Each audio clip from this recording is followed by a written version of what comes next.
There's lots of apocryphal stories about the Civil War. One of the more beautiful ones is that there was a fiddle player who played so well that the troops actually gathered around the firelight and listened together, knowing full well that the man in the flickering light across that fire from you was your enemy, that tomorrow you might kill or be killed by. And I think what draws us continually to the Civil War is this notion that it was us fighting ourselves. It's not even brother against brother, it's almost parts of oneself. In the spring of 1864, after 3 long years of bloody warfare, the future of the United States was still at stake. Both the North and South were tired of fighting, and opposition to the war was building. What the South wants is to make the war so costly in human terms, in material, that the Union says, go. Erring sisters, leave. What they want is that the mothers will say, enough. Republican President Abraham Lincoln was losing Northern support.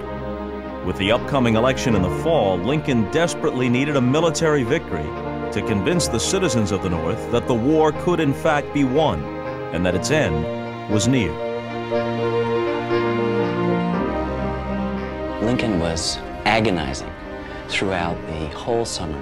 He was absolutely convinced that he wouldn't be reelected. And it seemed to be that the Democrats were going to nominate his old nemesis, McClellan, the general that he had fired, the general who hadn't moved fast enough, but the general who was loved by his troops. Unlike Lincoln, George McClellan was willing to accept an outcome in which the country would remain divided.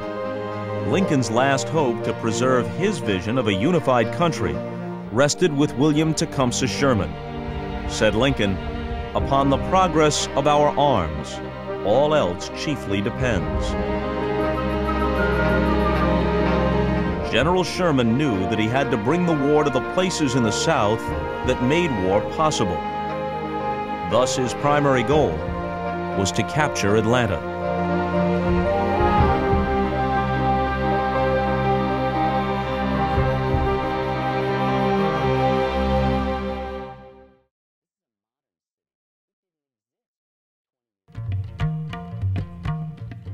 For centuries, Morocco has stood at the crossroads of civilization.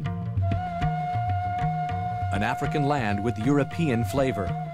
Her faces form a cultural mosaic, descending from varied and often contrasting roots.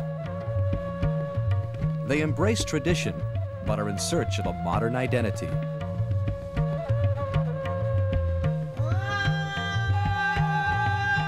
Religion is their age-old bond, but in recent years, Moroccans have found unity in sport. Through their champions, like Hicham El Garouche, they discover the pride of a people. As a child, El Garouche developed a passion for soccer, the most popular Moroccan pastime, except in his own household. I used to play soccer and I was the goalkeeper. Every time I went home after a game, my mother would yell at me because I soiled my clothes. Therefore, I switched to running. From then onwards, my mother stopped yelling.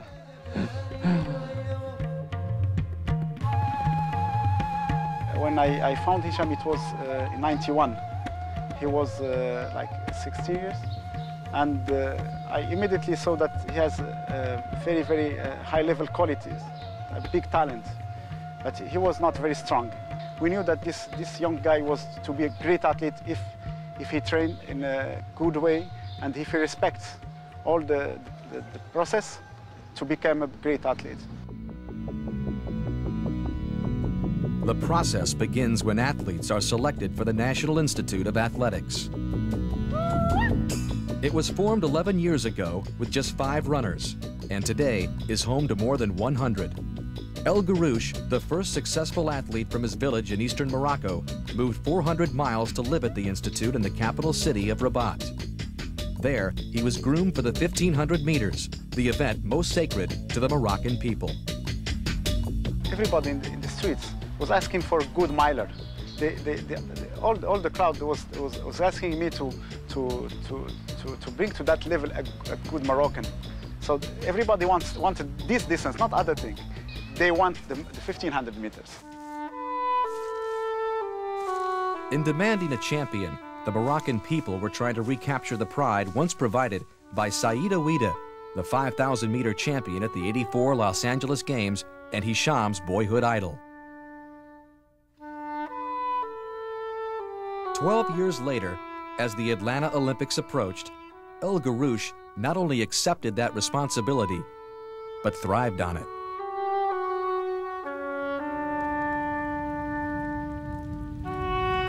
It wasn't going to be easy. The favorite was three-time world champion Noureddin Morsali.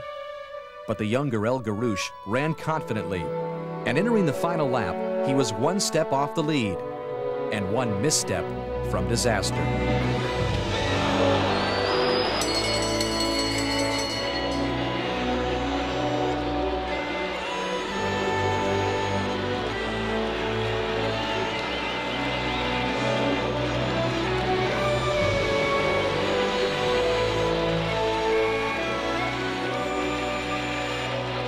We were certain to have the gold medal in that race.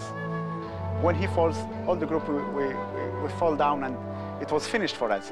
I was feeling myself that my career was broken forever.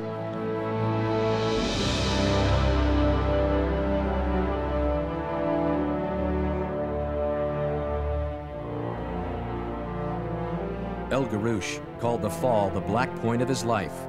His disappointment was shared by a nation. 10 minutes after the race, King Hassan II called El Guerrouj, expressing the support of Morocco's royalty and her common people. That dark moment became a source of inspiration to return to the track and succeed on their behalf.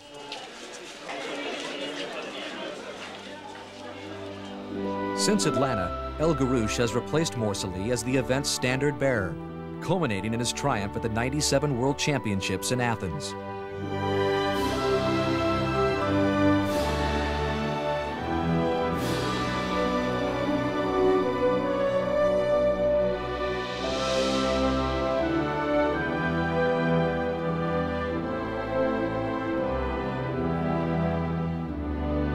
El Guerrouj becomes the Moroccan mosaic.